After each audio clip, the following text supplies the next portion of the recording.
What is up, everybody? This is Kyle from the TF Review here with a video review of Transformers Prime Cyberverse Commander Class Ironhide. Thanks for watching, and I hope you guys enjoyed this review.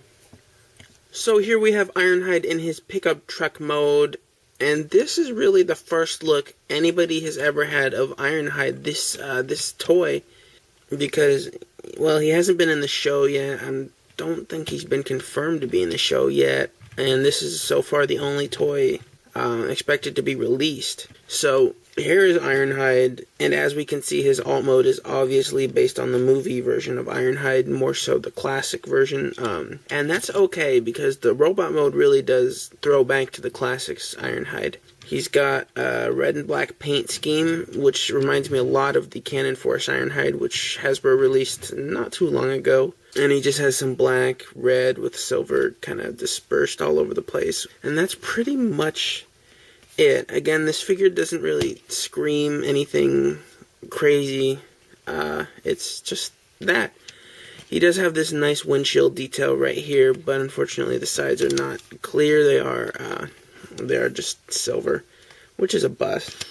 Now, Ironhide does come with two weapons. He comes with two cannons, right here and right here. It's amazing I haven't lost both of them yet. And if you want, you can go ahead and peg the cannons into the back of his car. There are two pegs, and now it looks like he's got boosters on, and even then you can peg onto the back and right here some more weapons from the Cyberverse line.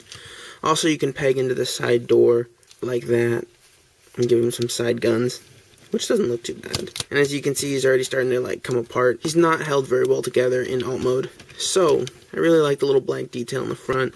And now for a quick size comparison, here he is next to Cyberverse Evac and Cyberverse Dreadwing right there.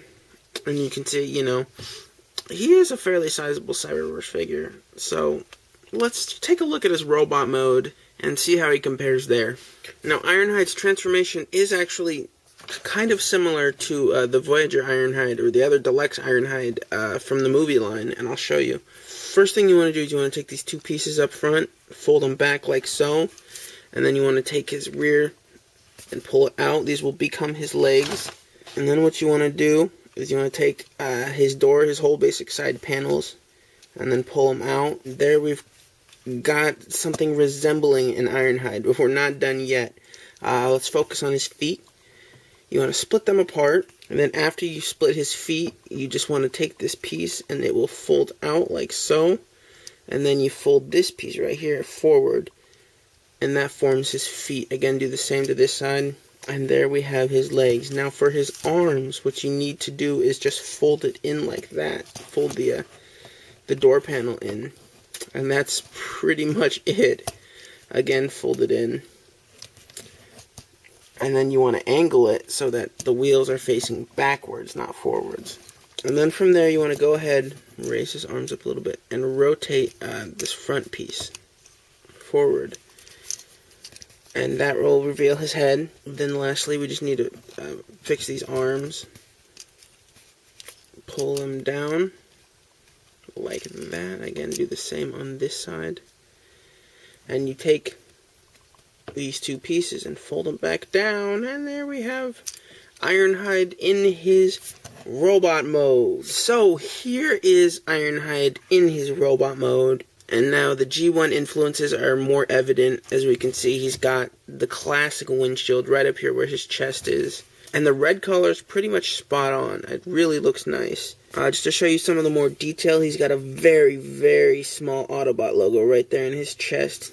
And his chest is really nicely detailed. They did a nice job with that. His head sculpt, obviously, very, very G1-esque. I mean, his helmet does look a little bit big for his face, but it's about the right shape. And it looks a little peculiar, but it's still very nicely done. There's some red highlights throughout it. Overall, this is a very cool design. I really wish I could get a more detailed look at like a CGI render or something of the character, because this toy, I don't think the toy does justice in showcasing this character. But with that aside, let's take some more looks at this figure. Again, on the back, he's just mostly hollowed out, you know, with very little detail. Yeah, his hands are very poorly done in my opinion. As you can see, that's pretty much what they are.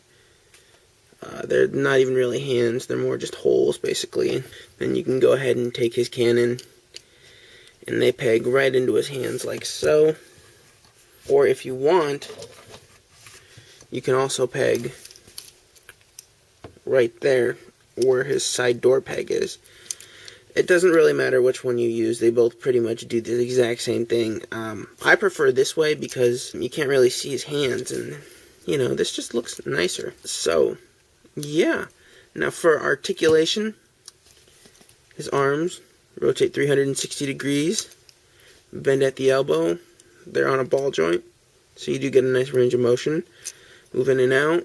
No head articulation, his legs are also on ball joint, bend a little less than 90 degrees, and there is no feet articulation. Now for a size comparison, here he is next to Dreadwing. We can see they're both fairly in scale with one another.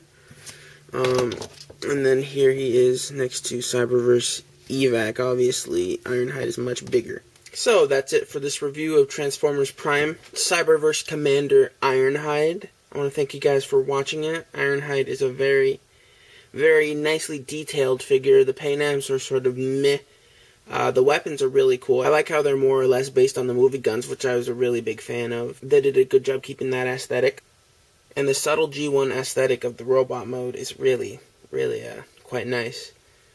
So if you want Ironhide, if you're a fan of the character, you'll like this. But if you're not really into the Cyberverse line, this is definitely something you may want to pass on, since, you know, it is Ironhide and people are waiting for an Ironhide for Transformers Prime. You may want to wait for a Deluxe or a Voyager class, because this figure isn't really that spectacular. So that's it for this review. Thanks for watching. Be sure to subscribe, follow me on Twitter at the TF Review, and I still have a lot more Transformers Prime to show you guys. Later.